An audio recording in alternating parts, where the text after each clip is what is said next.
ರೈತರ ಜೊತೆಲೂ ಕೂಡ ಮಾತಾಡಿದ್ದೀವಿ, ರೈತ ಸಂಘಟನೆಗಳ ಜೊತೆ, ಹೋರಾಟ ಸಮಿತಿಯವರ ಜೊತೆ ಮಾತಾಡಿದ್ದೀವಿ, ಕೆಲವು MLA ಗಳ ಜೊತೆ ಕೂಡ, ಆ ಭಾಗದ MLA ಗಳ ಜೊತೆ ಕೂಡ ಮಾತಾಡಿದ್ದೀವಿ. ಮತ್ತೆ MB Patil, Shivananda, Timmapura, JT Patil MLA ಗಳು, ಬಿಜೆಪಿ MLA ಗಳು ಕೂಡ ಜೊತೆಲೂ ಕೂಡ ಮಾತಾಡಿದ್ದೀವಿ. ಸೊ ಅವರ ಅಭಿಪ್ರಾಯದ ಪ್ರಕಾರ ಮತ್ತೆ ರೈತ ಸಂಘಟನೆಗಳ ಅಭಿಪ್ರಾಯದ ಪ್ರಕಾರ ನಮಗೆ ಕನಿಷ್ಠ ಸರಿ ಜಮೀನಿಗೆ, ನೀರಾವರಿ ಜಮೀನಿಗೆ 40 ಲಕ್ಷಕ್ಕೂ ಹೆಚ್ಚು, ಒಣ ಭೂಮಿಗೆ 30 ಲಕ್ಷಕ್ಕೂ ಹೆಚ್ಚು ಕೊಡಬೇಕು ಅಂತೇಳಿ ರೈತರು, ಹೋರಾಟಗಾರರು, ಮಂತ್ರಿಗಳು, MLA ಗಳು, ಆ ಭಾಗದವರು ಹೇಳಿದ್ದಾರೆ. ನಾವು ಇವತ್ತು ಸರಿ ಜಮೀನಿಗೆ 40 ಲಕ್ಷ ಕೊಡಬೇಕು ಅಂತ ತೀರ್ಮಾನ ಮಾಡಿದ್ದೀವಿ. ಒಣ ಭೂಮಿಗೆ 1 ಎಕರೆಗೆ 30 ಲಕ್ಷ ಕೊಡಬೇಕು ಅಂತ ಹೇಳಿ ಇವತ್ತು ಕ್ಯಾಬಿನೆಟ್ ನಲ್ಲಿ ತೀರ್ಮಾನ ಮಾಡಿದ್ದೇವೆ. ನಾಲೆ ತೋಡ್ಲಿಕ್ಕೆ, ಕಾಲುವೆ ತೋಡ್ಲಿಕ್ಕೆ ಸುಮಾರು 51,000 ಎಕರೆಗೂ ಹೆಚ್ಚು ಜಮೀನು ಬೇಕು. ಈಗಾಗಲೇ ಕೆಲಸ ಪ್ರಾರಂಭ ಆಗಿದೆ.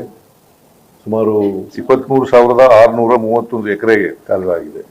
ಸೊ ಇದಕ್ಕೆ ಪರಿಹಾರ ಒಣ ಭೂಮಿ ಜಾಸ್ತಿ ಇರ್ತಕ್ಕಂಥದ್ದು, ಅದಕ್ಕೆ 25 ಲಕ್ಷ ರೂಪಾಯಿ ಕೊಡಬೇಕು ಅಂತ. ಯಾಕೆ ಆಮೇಲೆ ತರಿ ಜಮೀನಿಗೆ 30 ಲಕ್ಷ ಕೊಡಬೇಕು ಅಂತ ತೀರ್ಮಾನ ಮಾಡಿದ್ದೀವಿ. ತರಿ ಜಮೀನಿಗೆ 30 ಲಕ್ಷ, ಒಣ ಭೂಮಿಗೆ 25 ಲಕ್ಷ.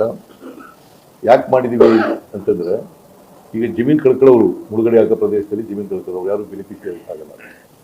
ಇಲ್ಲಿ ನಾಲೆಯಲ್ಲಿ ಜಮೀನು ಕಳ್ಕೊಂಡ್ರು ಕೂಡ ಬೆನಿಫಿಷಿಯರೀಸ್ ಆಗ್ತಾರೆ, ನೀರಾವರಿ ಬರ್ತದೆ ಅವ್ರ ಪ್ರದೇಶದಲ್ಲಿ. ಸೊ ಅದರಿಂದ ಇಲ್ಲಿ ಕಡಿಮೆ ಮಾಡಿದ್ದೀವಿ. ಇದನ್ನ 3 ಆರ್ಥಿಕ ವರ್ಷದಲ್ಲಿ ಈ ಪರಿಹಾರ ಕೊಡಬೇಕು ಅಂತೇಳಿ ತೀರ್ಮಾನ ಮಾಡಿದ್ದೀವಿ.